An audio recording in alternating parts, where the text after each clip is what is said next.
Welcome back. Happy May 3rd, 2021.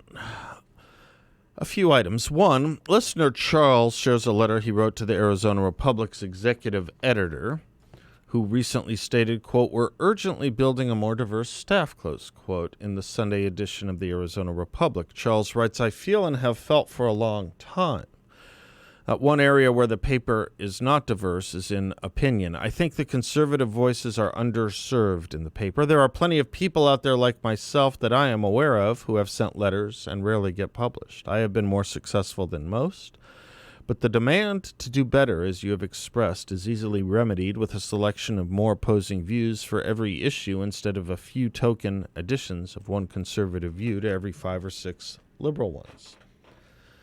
Nicely said, Charles. I'm also not sure what readers would note with a more diverse staff. Does anyone really know or care what race or gender or anything else their reporters are? As I say, do we even know or ever demand to know? Did anyone ever say what race is that journalist? What race is that columnist? It's an interesting point right there. When nobody cares other than your own human resources guidelines and department that you yourself wrote, why try to get us to care? We don't. This is your world. Maybe you shouldn't care either, quite honestly. But as we know, readers' consumption of good, deep, fair, and honest reporting isn't what the papers seem to care about either. What we care about, you don't care about. You think we care about race. We don't care about race. It's kind of like our education industry. The student, like the newspaper reader, namely the consumer, is the last to be cared about, and the only element of the transaction not represented by professionals or a lobby. You think about that? The students of a school, as the readers of the newspaper, are the ultimate consumers. They're the telos, as Aristotle has said. The purpose of the school is for students. The purpose of a newspaper is for readers. The newspaper doesn't represent what the readers are or want, and the schools don't care about the students. This is what we've learned. This is very odd. These two major cultural institutions in this country. The one to be served, the one it's for, is the one people care least about in those industries. Item. Joe Biden literally does not know what patriotism is, so I think it's just fine to question it. He thinks and says over and over again that wearing a mask is patriotic. He says it's the patriotic thing to do. How many times have you heard him say that, Bill? Enough to make you want to retch. As for the 4th of July, that's not that patriotic, evidently. He'll let us know what we can do and cannot do on the 4th of July. He has a problem with our common noun, patriotism. We don't know the same words the same way. He thinks a mask is patriotic. He doesn't think 4th of July is. This gets us to where John Hinderaker is. News item. Biden administration is prohibiting a July 4th fireworks celebration at Mount Rushmore. Previous July 4th fireworks celebrations at Mount Rushmore had proceeded as a joint venture between the state of South Dakota and the National Park Service. Governor Kristi Noem has filed suit against the Biden administration. News item. Pentagon refuses to issue a parking permit for the annual Memorial Day Rolling Thunder motorcycle rally. COVID risk is the stated reason, but I'm guessing the real reason is the likelihood of too many Trump flags being displayed by the riders. The annual rally has previously used the Pentagon's massive parking lot as a staging area for the rally. Observations, John writes, I have no idea whether Governor Noem's lawsuit will be successful, but how about openly defying the federal government here? Governor Noem ought to announce that this is the kind of decision that belongs wholly to the sovereign people of the state of South Dakota and not the White House, and that the July 4th celebration will go forward as planned. Better still is if Governor Noem could get President Trump to attend.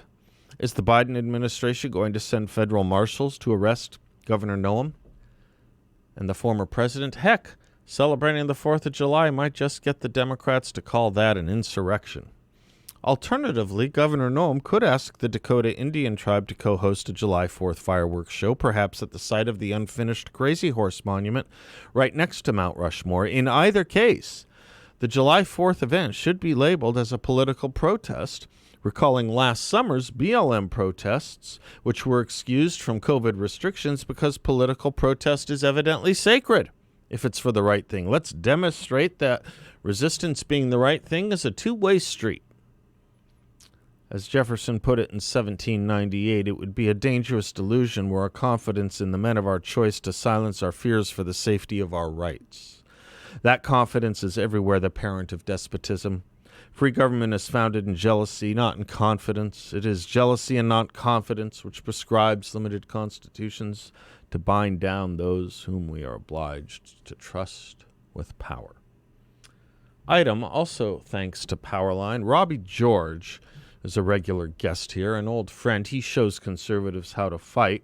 He's one of the greatest public intellectuals of our time.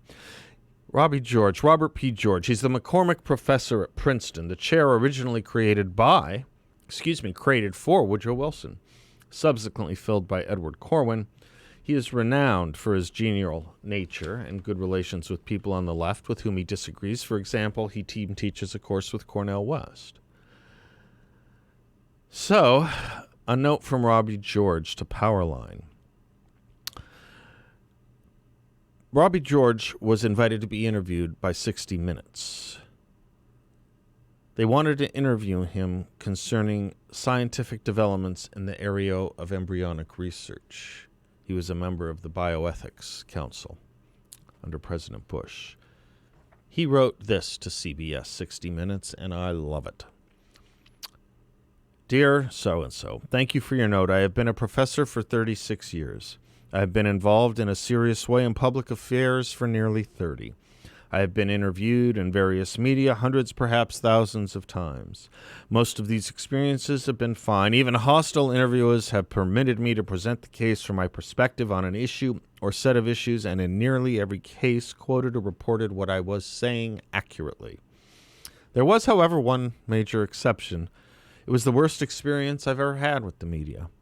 I regret to say it was with you, 60 Minutes, and there is not the slightest doubt in my mind that it was driven by your ideological bias. As it happens, the subject was the very one about which you have written to me, the biological and moral status of the developing human embryo.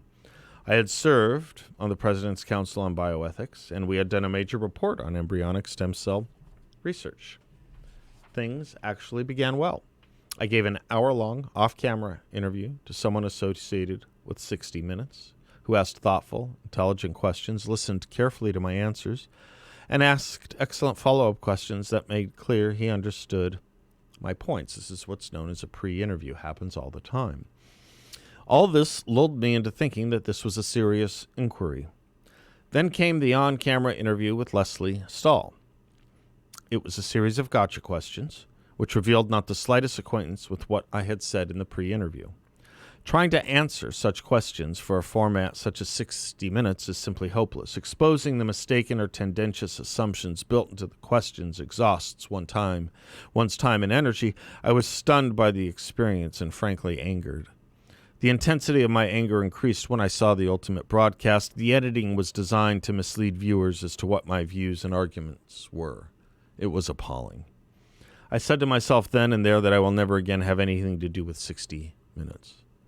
The recent business with Ron DeSantis brought memories of my unhappy experience with the show flooding back.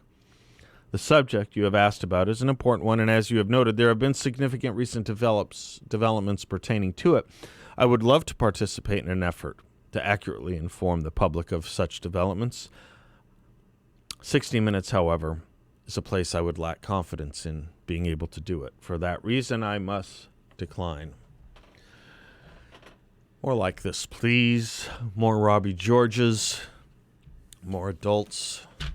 As Hilaire Belloc put it, little boys should not be given dangerous toys, and our media is made up of too many little boys. I'm Seth. We'll be right back.